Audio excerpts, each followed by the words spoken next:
G'day, fans, air conditioners, and other cool units. Welcome to Writing Corner, episode 6.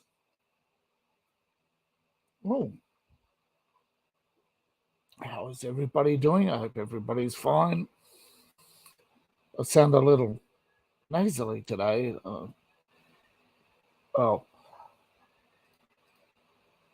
I don't exactly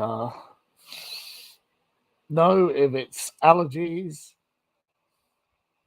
or I'm coming down with something. I don't know yet.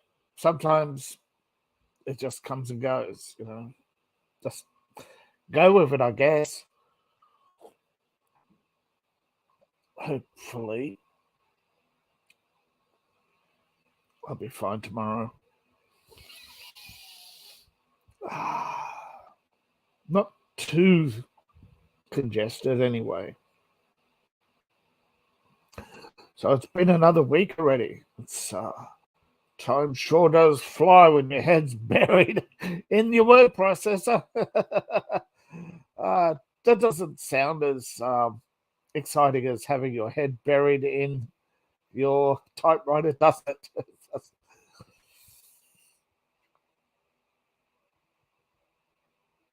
Jeez, time really does fly. So it's a new month, the second, in fact. Now, normally you'd think new month, April 1st, I would put new content out on the 1st. The problem is when I put content out on the 1st on Patreon, it doesn't register as content put out in April. And I've spoken to Patreon and they say, oh, it's something to do with the something server time or something server time, something post it later and it'll show. Yes, so I post new content on the 2nd of the month, or I post an excuse. So far I've been able to keep up with new content, or at least workshop my way through. I'm up to now chapter 12. I got, updated new image of Izanami on. Now I have 2 patrons. One is RPG stuff, and the other is my writing. Support one or the other, both. It's up to you. I am crowdfunded. I am not, and most likely not going to be anytime soon represented or funded by the publishing industry. Now, I don't know really what's going on with the publishing industry right now, but I do believe there are less there are lots and lots of publishing labels. Most of them are author services. They're merely, what would you call it? I don't know. Would you call it? They're not subsidiaries. They're not a real franchise. They're I would suppose an agent. They're a phony business. They go into a business incubator. They rent a temporary office along with hundreds of other lawyers, doctors, accountants, temporary offices in the middle of some or on the edge of some commercial center, usually some government-funded project, and they have a call center, which somebody calls on, and the call center knows the number and the extension, what service they're to represent. They take a message and basically pass it on. Sometimes they have a supervisor who pretends to be the boss, but most of them, especially author services, operate within blocks. Like there's a call center for author services specifically just for that. And sometimes you notice when you call one company and later you'll call another, it'll be the same person. You soon pick up on this. And I mean, I get approached all the time. And of course, it ends up after an hour of talking about my book and what I hope to achieve, etc.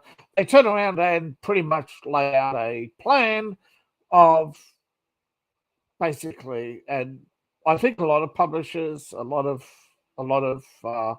authors too will tell you, being a writer is now pay to win. It's gatekept. It is there's no freedom.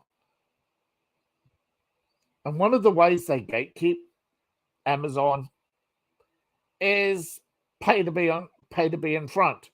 Amazon, Google, Facebook, pay to be in front. They take everything they can off you, leaving you nothing sometimes. It's an industry of broken dreams. Now, the problem is, if I tell people, hey, I could do a better website, they will say, how much will it make? And they say, well, Facebook makes billions of dollars. I'm sorry, we're not going to fund you. Facebook makes more money. And that is the name of the game. Everybody is out to take as much off you as they can. There's no love, there's no loyalty.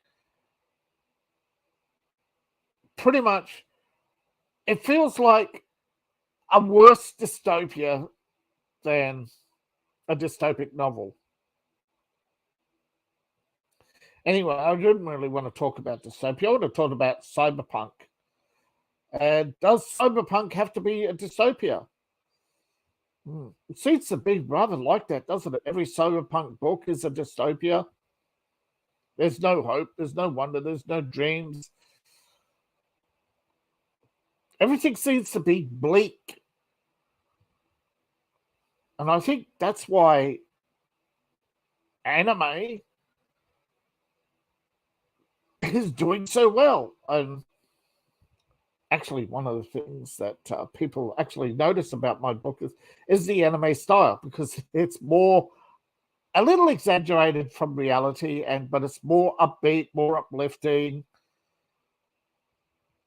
a little wacky at times, but it's nothing really you put your finger on and say, oh, this is this anime or that. I try not to copy styles. I try to be myself. I just have inspirations, and I hope nobody sits down and says, well, I'm going to plot out. There are plots, right? I mean, I think people are sick of a hero's journey and can't actually put their finger on it. But right now we are seeing a massive decline in popularity of superheroes. And that's actually a good thing. I think the fandom will return to the fans, because right now it's chasing the money. And normies, as we call them, the non-fans, I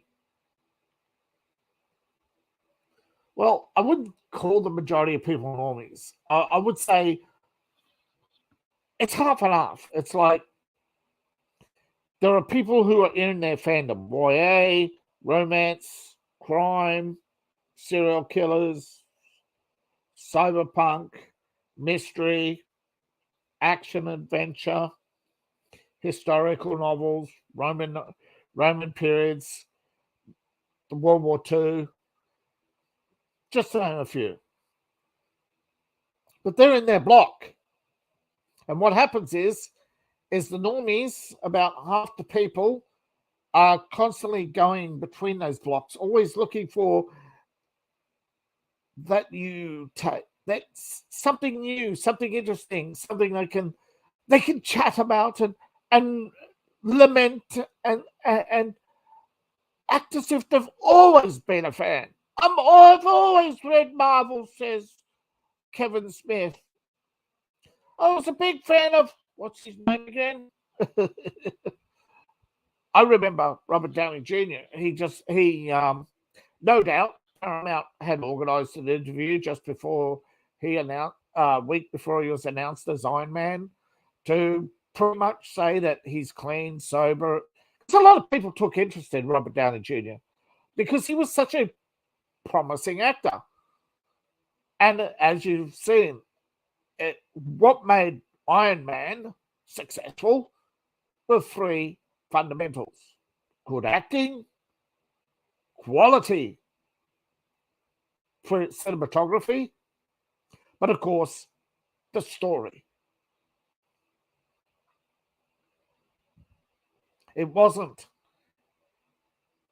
but it was a hero's journey. But it didn't feel like it was lifted from straight out of some textbook. Tony Stark wasn't the perfect orphan.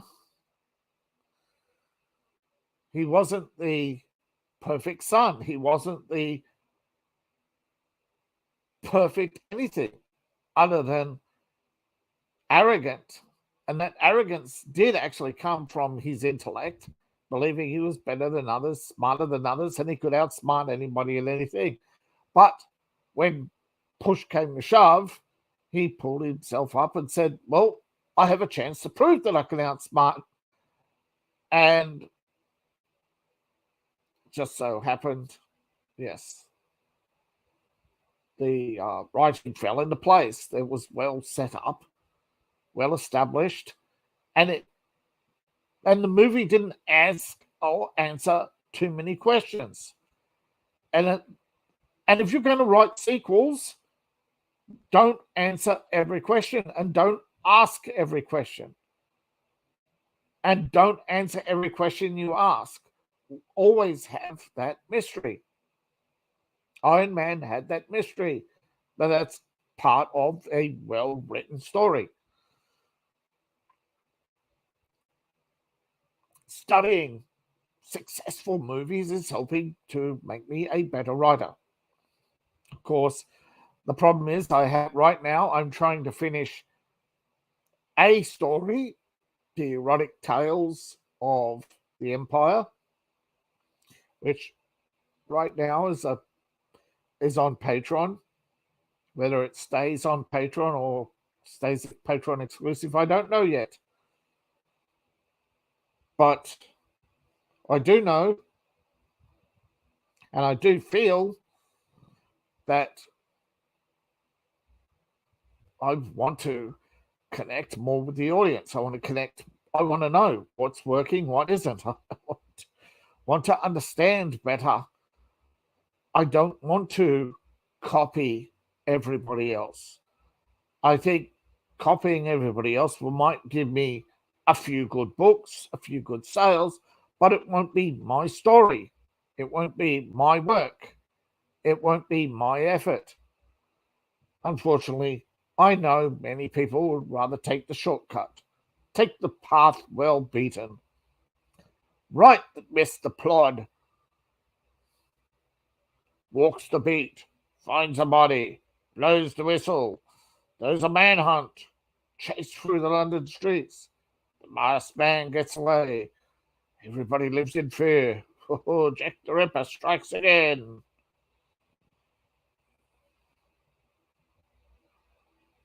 Of course,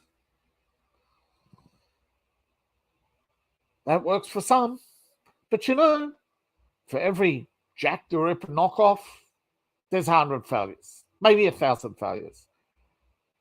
Heck, for every Star Wars movie, there's even Star Wars has failures, but for every Star Wars novel, there's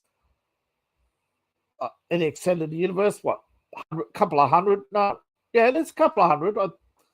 I think last count, something like 384 books. Most people wouldn't even know there were that many. Star Trek, I think in the Star Trek collection, there's 134 official canon books. There's there's actually books from the first season of the Star Trek animated series. There's a novelization of the Star Trek series. There's a novelization. Actually, the novelization of the movies came out first, I think. Then the Star Trek animated, Star Trek novelizations, then the Star Trek Extended Universe. And of course, don't get me started on the games and all the games. But they're not all I mean, overall, the franchise is successful, but individual parts of the franchise, as you've seen, even with Paramount, there are lots of unsuccessful components. Again, because you got, when you're writing for somebody else's work, working somebody else's work, you got your foot half in their work, half in yours. You're trying to use their characters to tell your story.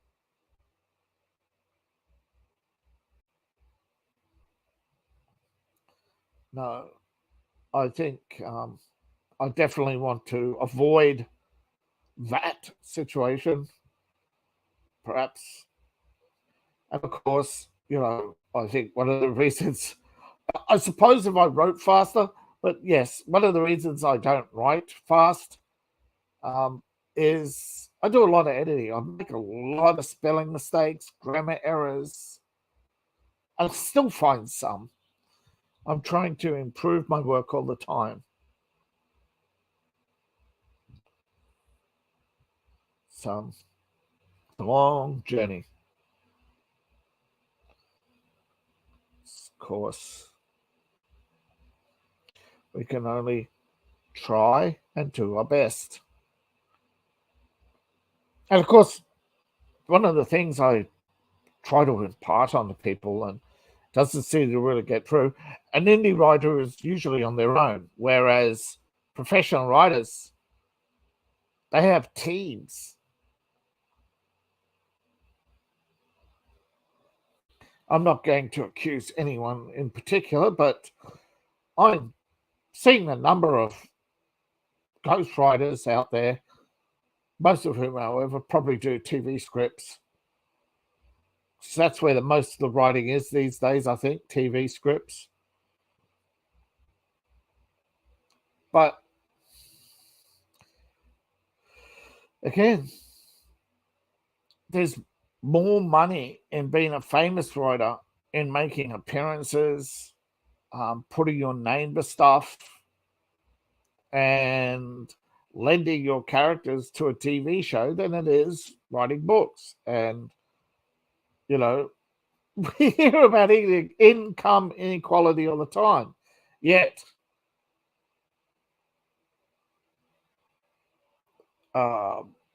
books, bottom of the pile, people don't want to pay.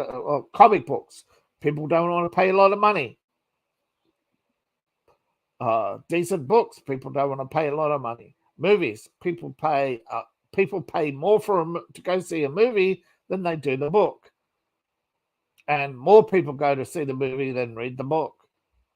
And of course, with the movie, the directors, actors, they're all paid up front millions of dollars, and yeah, the person who actually came up with it doesn't, and but still more money than the book. But then you have the TVs, merch.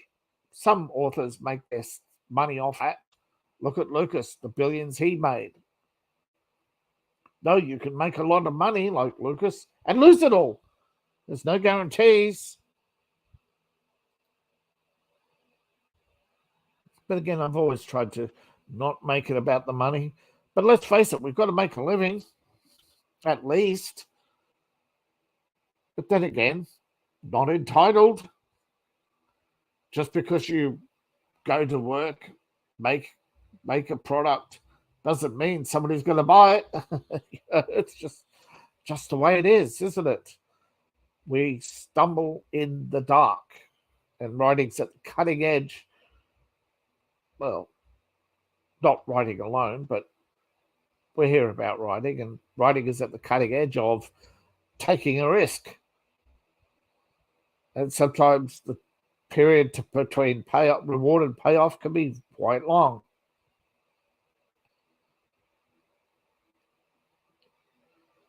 $19 and a half years for Harry Potter, from first novel to publication. Then the rest came after that. Again, I won't say anything. I'm just saying it's an amazing coincidence that J.K. Rowling got all those books out in time for the movies with the scripts already written in the period that most people can't even produce one book, let alone the book and the script.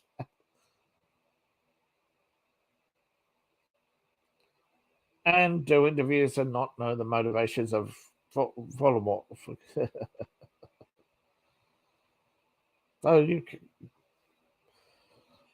So people say, oh, but look at this book she wrote under this name and it did well. And why does do well? And yet, yes, she had books that did well, but she's also had a lot of stuff that didn't do well that she dropped. So, but again, writing could be mixed bag. But Fantastic Beasts, that's a shit show that she wrote. I don't like prequels. I try to avoid it. But the story to go forward, not backwards.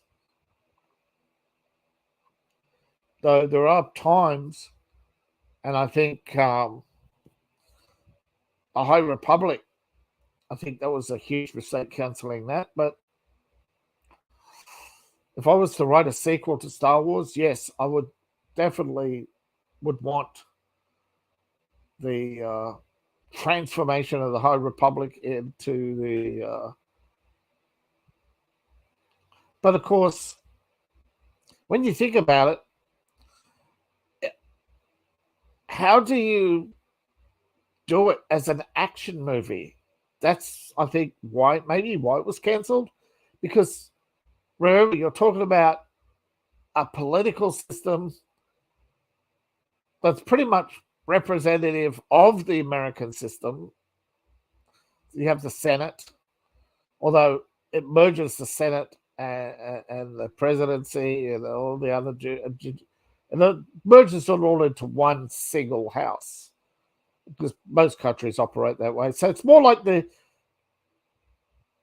Jewish parliament than it is the of Israel, than it is the Republic of the United States. But let's say it's the High Republic was America, and it's the de-evolution of that into a corrupt system. I mean, where's the action? Where's the adventure? You could have a series of wars, but yeah. And the formation of Jedi, I think people don't want to know that story. I think one of the reasons is because it's been told so many times before, just not in movie. And I think this is where, as a writer, you're going to understand, particularly moving forward, if you do start developing sequels, is you have to have the lore established. And this is how I establishing my lore, is doing it through RPG material. So I'm writing my lore in the form of a RPG, trying to establish the different eras and the different technologies, the different people and personalities, why the elves are the way they are, and the, what do you say, the government, the empire as a character, yes. Not so much, yes. Yeah.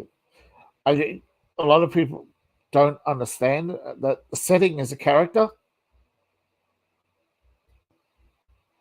particularly, see, in fantasy, more than science fiction, in fantasy, you're really always trying to establish your setting, establish the rules of your setting. And I think the hardest thing, and superhero and comic books really do not do it well, or even at all, and that's establishing power levels.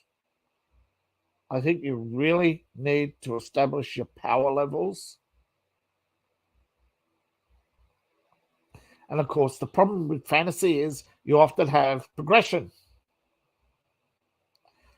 And a lot of fantasies don't mention that progression. Some do, some don't. Some try to put it in numbers, others do comparisons. Some people say, don't do numbers, do comparisons, like say, oh, the ogre was as big as a house. Well, whatever, no, but an ogre isn't as big as a house. Not all giants are as big as a house. No, I find it hard sometimes to do comparisons, especially when they only give such few simple ones.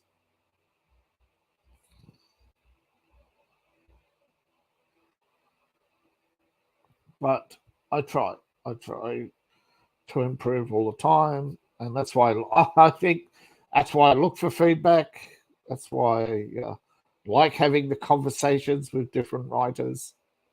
I had a beautiful conversation this week with,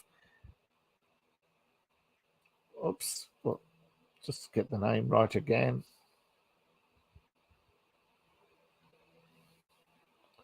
Just here. Lisa Thomas. Yes, interviewed Lisa Thomas. Good interview, good times. Like to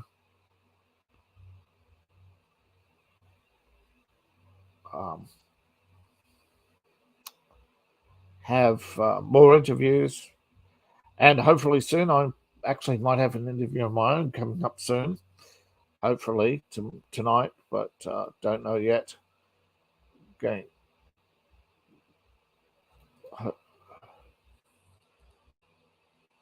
It's unfortunate, but sometimes these things happen. You don't know until the last minute.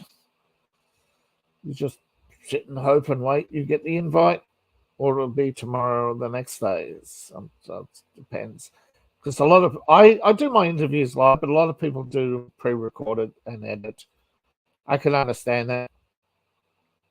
Don't want to risk somebody doing or saying something inconvenient, or you just want to do the best cut it down for shorts. So yeah, I can understand pre-recording when you don't want to do when you don't want to just have YouTube. And of course, this will appear on Rumble for those who don't like YouTube. If you don't like YouTube, yes, and you're watching this on Rumble, please subscribe. Actually, 68% of viewers on YouTube don't subscribe, which seems to fit. Some sort of YouTube stats the other day. I think what was that? 59 million accounts. 1/3 of them are creators. Wow, it's just like, wow, I didn't know it was that high. I knew YouTube had a lot of people, but not the number of creators was yeah. Somebody actually said that you could actually you could watch you can start watching YouTube content from say midnight. Watch first upload of the day from midnight, and you watch every upload, and it'll take you years to watch one day's upload. That's why YouTube moderators are actually AIs. Right now, something is processing all my speech text to make sure I ain't saying anything that will upset the overlords.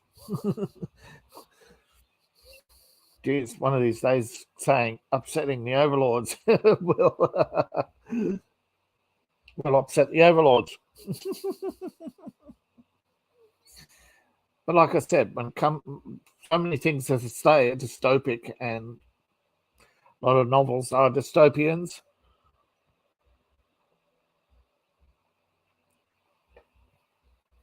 Write what you know, I guess. That's one of the things. But you just can't write a better hive of scum and villainy than modern politics, I tell you. But the accusations and insinuations are much more insidious than reality. In reality, it's mostly benign incompetence and incompetent people or frightened people or people who are just too proud to admit their failures, all protecting each other, all coping by saying, no, everything's all right. Everything's all right. And unfortunately, tribalism today, and I mean, when you're writing political factions, I sometimes really, I don't want to pick on any one franchise. So this time I'll use Warhammer as an example. Warhammer, there's lots of factions. I'm not talking about 40k with the Space Marines. I'm talking about Warhammer Fantasy, the Empire, the Skaven, the various leagues and organizations. They're all Britannia, and you have the British, the French, the Germans, the Japanese, and of course you have the undead, which is somewhat Nordically themed, although there's some Eastern European to it. Same with the Skaven, there's a lot of Eastern European to that, which I think the Skaven are actually based on Germanic. I can't remember their name. I think it's actually Middle Ages mole men or something. Well, it actually could be Ratmen. Ratmen. These were Nordic. Nordic was also a term for it.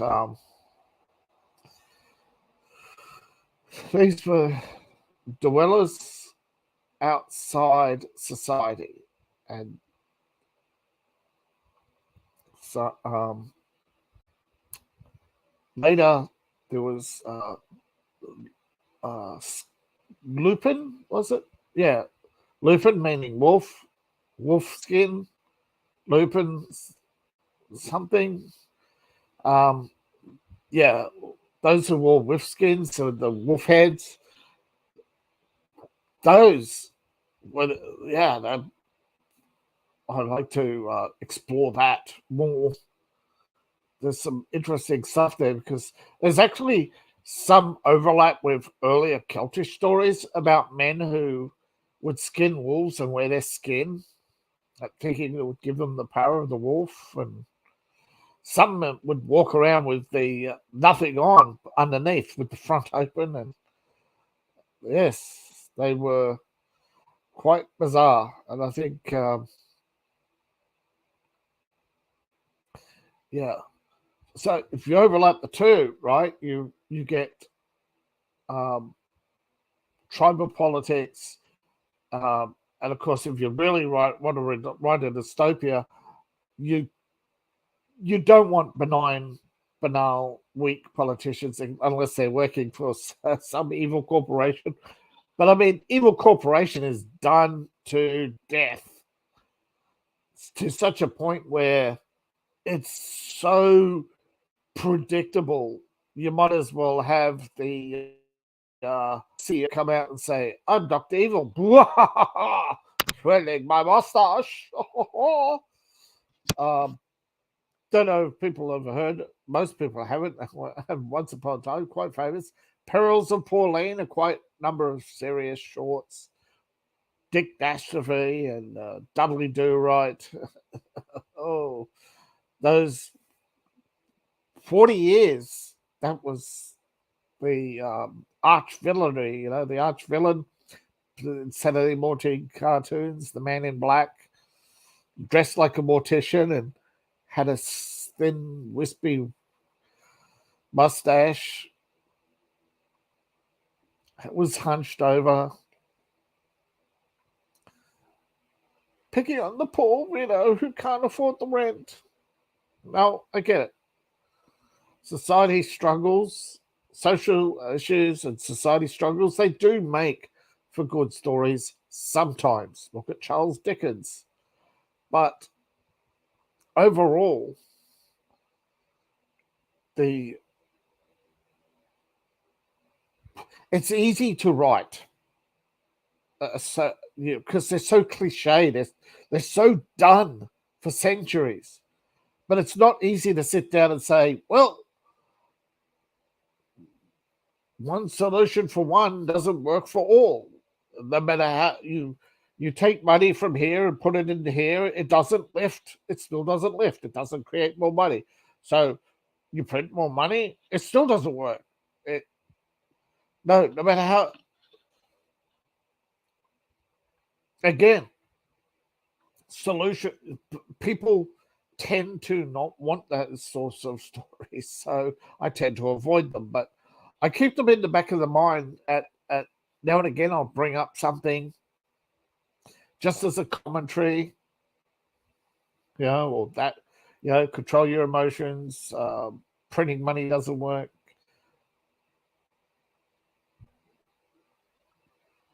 Because I'm trying to build an economy and have it work where replicators exist. And try not to just directly hammer the theme down over and over again, but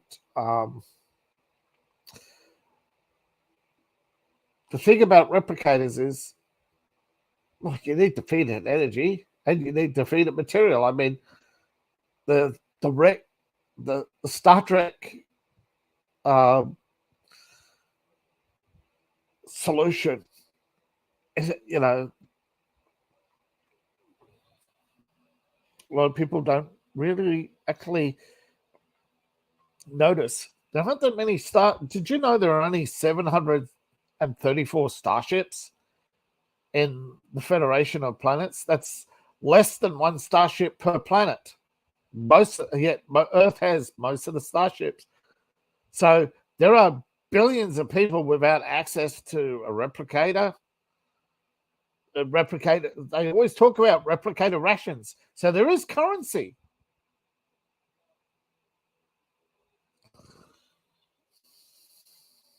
There is. See, when you're building a franchise, a lot of people. I mean, I think Star Trek gets away with representing very little logic, because for a long time it's, Captain Kirk, who's he going to punch? Who's he going to kiss?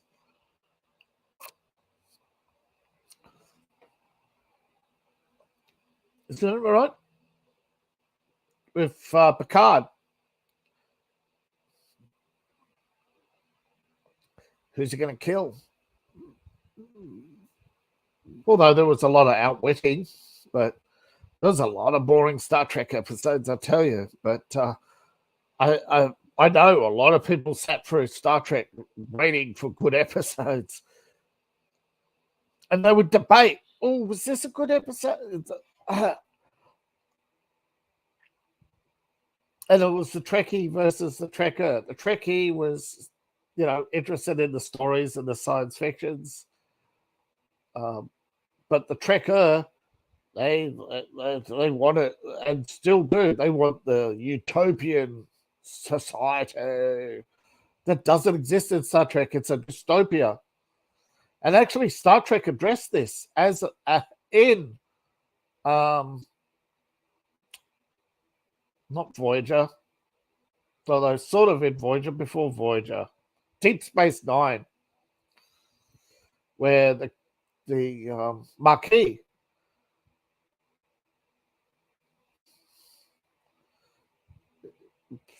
where Star Trek, they describe, what was it? A polite dystopia.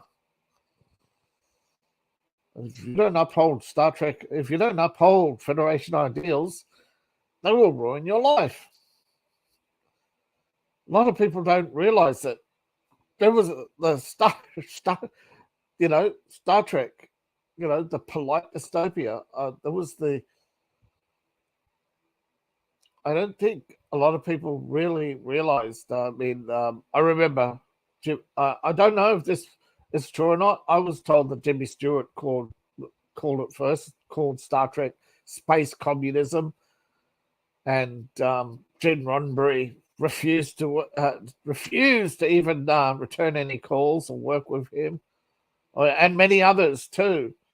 Although a lot of them also didn't like Star Trek calling it Space Cowboys, the wagon train to the stars.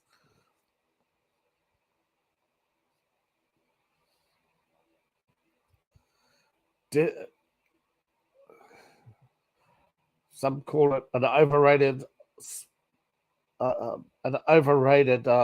drama.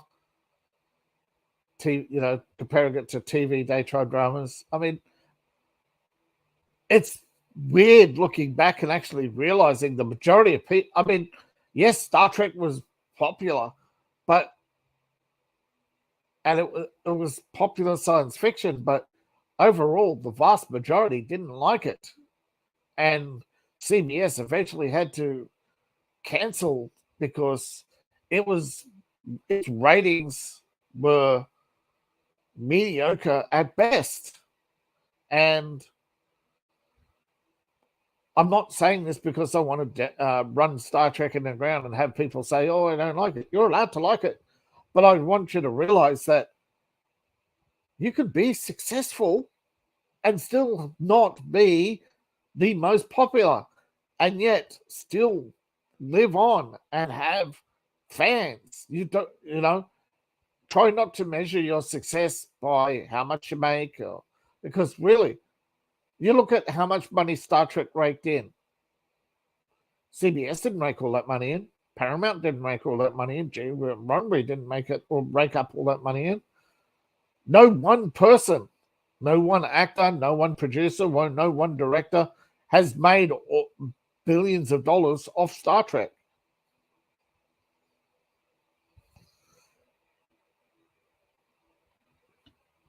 I mean, Bad Robot came close with what, $500 million it got paid or something, 535 billion or something from the multiple movies, which you think would be $534 million would be a success, but it was actually a loss. I think in the end it cost them $600 million to make each movie. I mean, to make $600 million to make and market the movies, including the 2 they cancelled. So even big numbers. But again, you hope you're rich enough, smart enough, and don't put all your eggs in one basket to survive, have multiple products if you're going to produce something. But of course, as an individual writer, your success is, particularly in franchises, is limited to that one script, which could be 40,000, 50,000, 100,000, 300,000, or worse, 3%. But if you take 3% of the gross, you might be lucky, but it's usually not. 3% of the budget after deductions. So,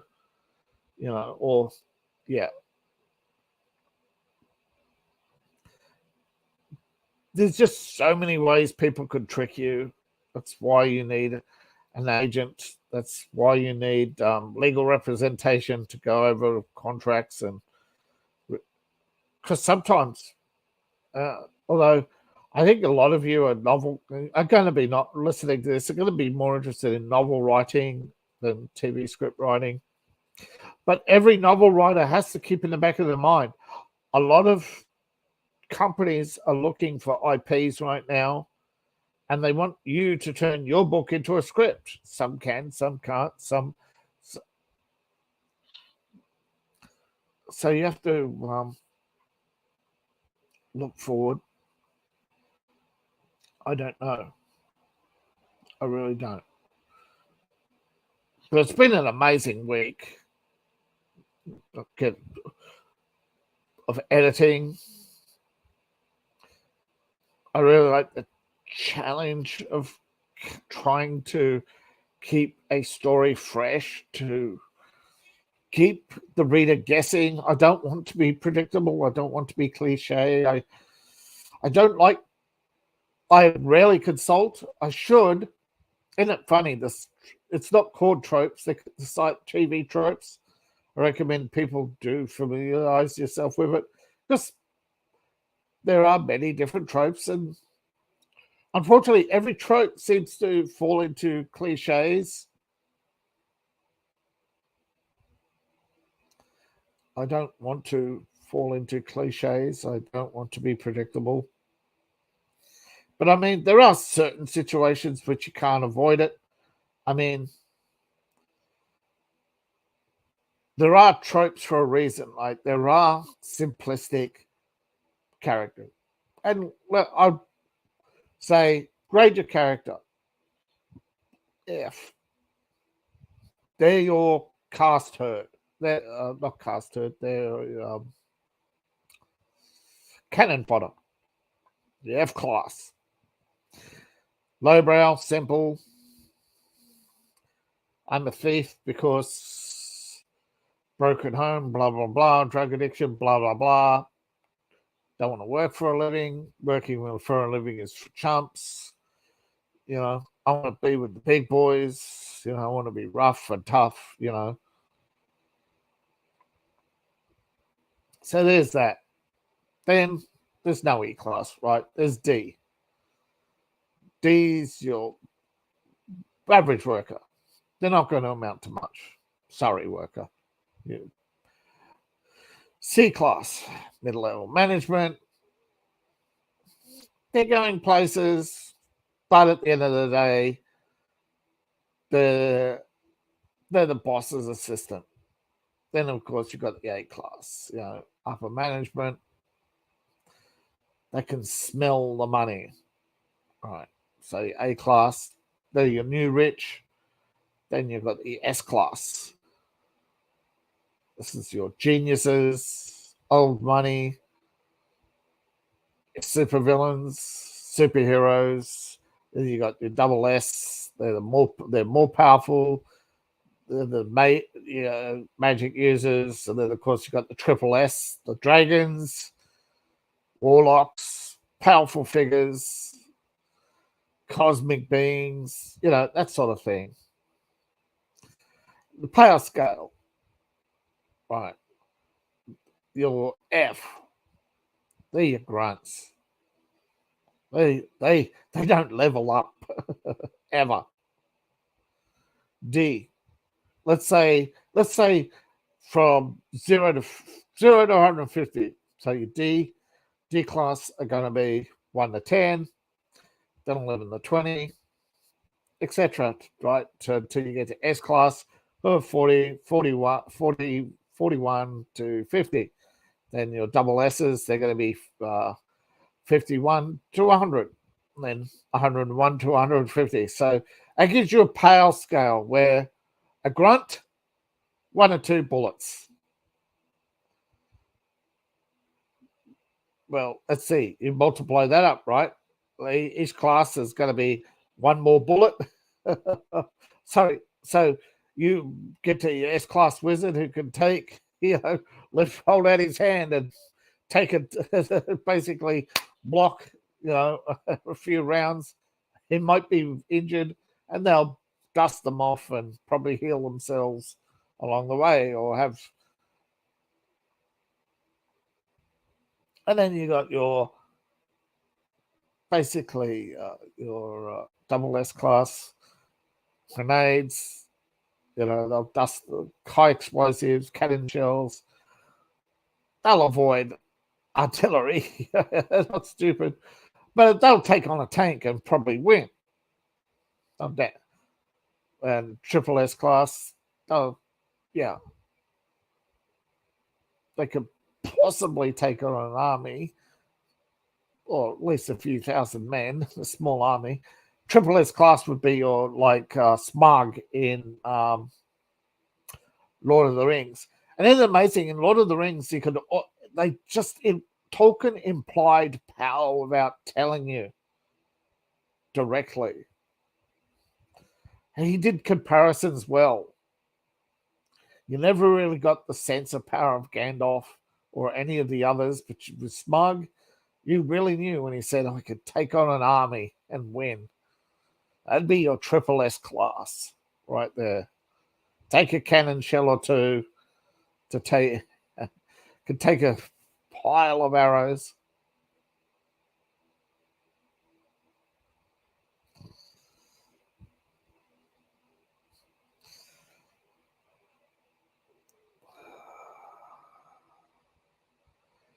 See, it's a sad.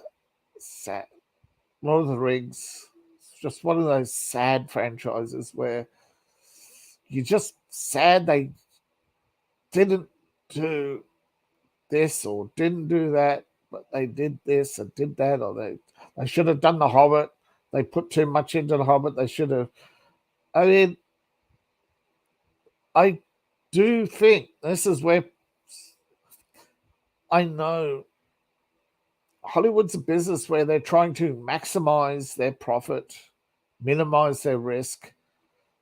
So they try to take the safest route.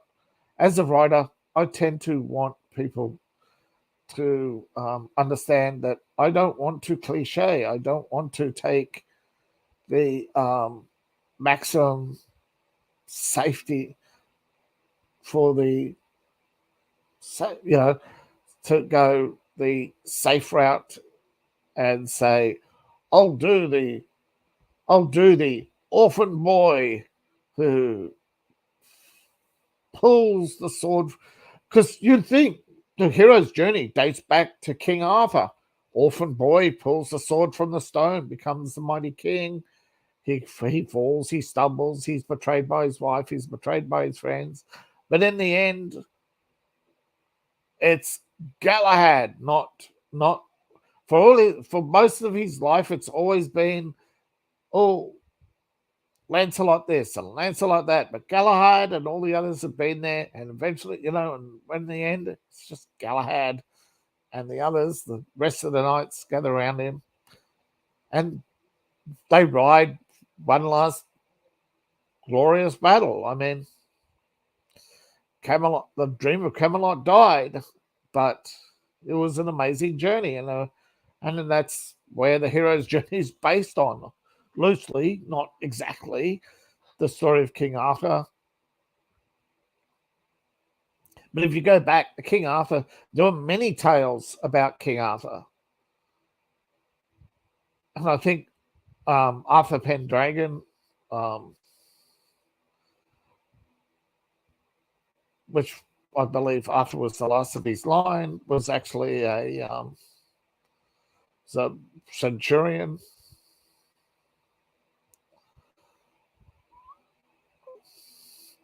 And this is why the story of Camelot's so confusing, because Arthur's story about his father and why the later stories about Arthur and Camelot don't make sense is because Arthur's father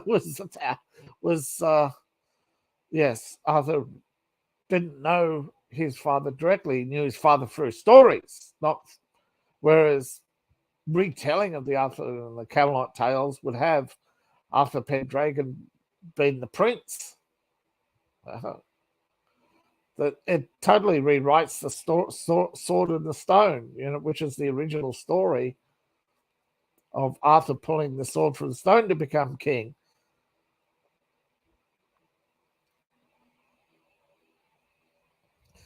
But there are other tales, and the story of Britannia and the Celtic Queen, much better than the African Queen, I tell you. The story of the African Queen is still a classic story, but it's actually not. It's more a rogue's tale than a hero's story, and it's more of a romance than an adventure. But there were times, believe it or not, when an adventure story was overshadowed by romantic. Romance wasn't the subplot. Romance was the plot, and action and adventure was the subplot. The original story of Tarzan, very little adventure.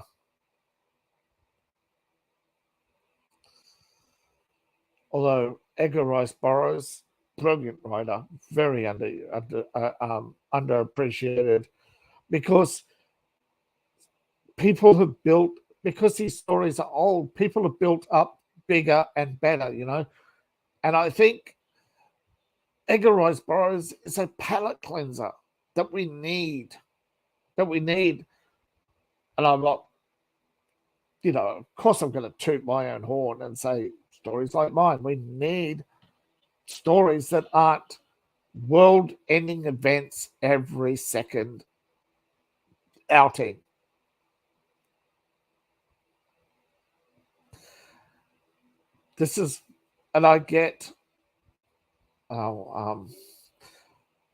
I understand Zachary Levi when he's upset about the photographs he's going to, and I could see, because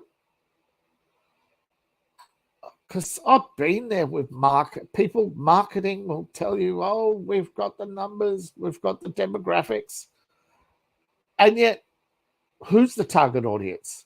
The target audience should be the audience with the money who like. What's the target audience? What do they like? Well, they like so many different things. We can't nail it down.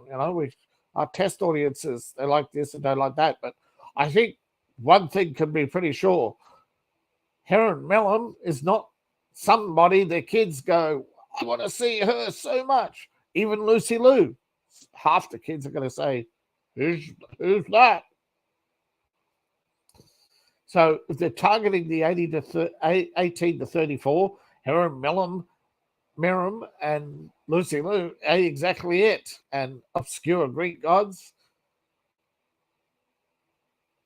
You don't throw a Chinese person in that, but diversity. Again, create the setting and the diversity will follow. You can have a Greek adventure, but you don't throw Africans and Chinese and Helen Mirren, whoever she's supposed to be, into your Greek stories. Like you could actually say, the African wizard might make sense because he's from an ancient civilization. You could possibly get away with that, but the rest, it's just unacceptable. And like Zachary Levi is too busy. He's on the inside, and as a writer, you're on the outside. The directors and the actors circle the wagons, protect each other, try to protect the product, thinking that they can captivate the audience. That doesn't work anymore. You look at the two biggest stars right now, three actually: Tom Cruise, Chris Pratt, and possibly still Robert Downey Jr., although that is waning fast, as we saw with his outing. But he's still a good actor. It's just Dolittle was a confusing movie. Is it a children's story? Is it an adult story? It's not Dr. Dolittle that we know. It was, and I actually liked Dolittle. I liked Robert Downey's Dolittle. I think it was good, but too many people didn't go to see it because they thought it was going to be a children's story. I think Dolittle is is a tween movie.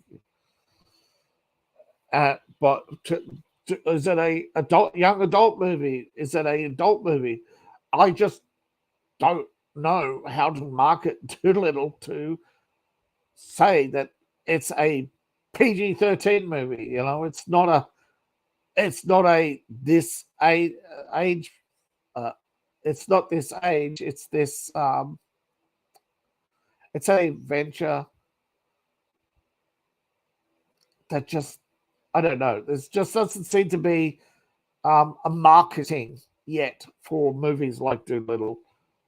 But I'm telling you, it's a good movie. It is actually a good movie. I think it's too optimistic for them. It doesn't have the for YA drama it doesn't have that. It has only basic elements of romance and too much sequel baiting.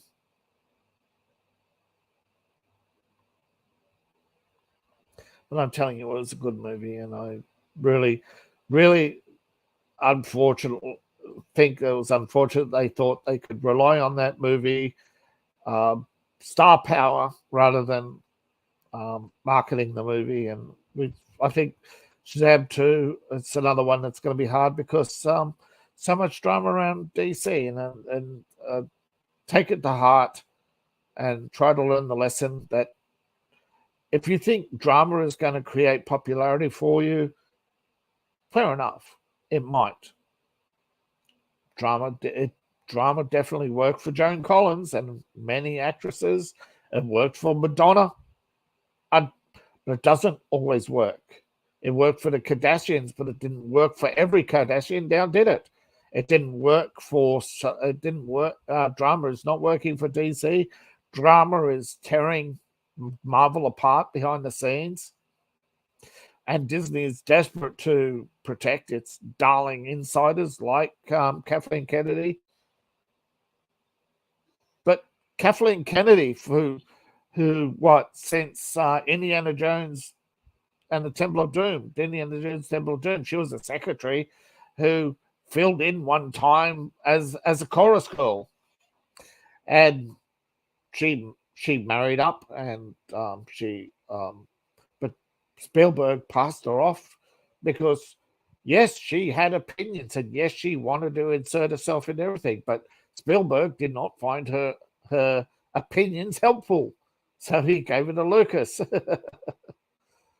He was done with her in more ways than one, and she's been bitter over that ever since. And she wanted her revenge on Lucas too for some reason, so she's got it. But isn't it amazing that nearly 40 years ago she was saying everybody's in my way, to now she's Kathleen Kennedy, head of Lucasfilm, and she's in everybody else's way, and she won't move aside. It's I can't. Is it the Old Lion? I think it is actually an African tale called The Old Lion. I'm trying to think of it, but I can't remember it. But I think it was called The Old Lion. Basically, the young lion asks the old lion why he won't get it away, and he basically says, "When you're in my position, son, you are going to do the same." There's also something similar in Sun Tzu about, but it's more respect for the elders, bide your time.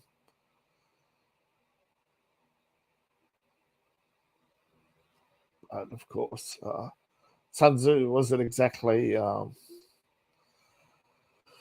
Sun Tzu was trying to create an answer for everything, which may or may not work in every situation,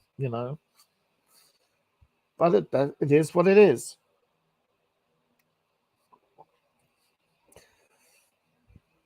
Thank you for listening, and I appreciate each and every one of you.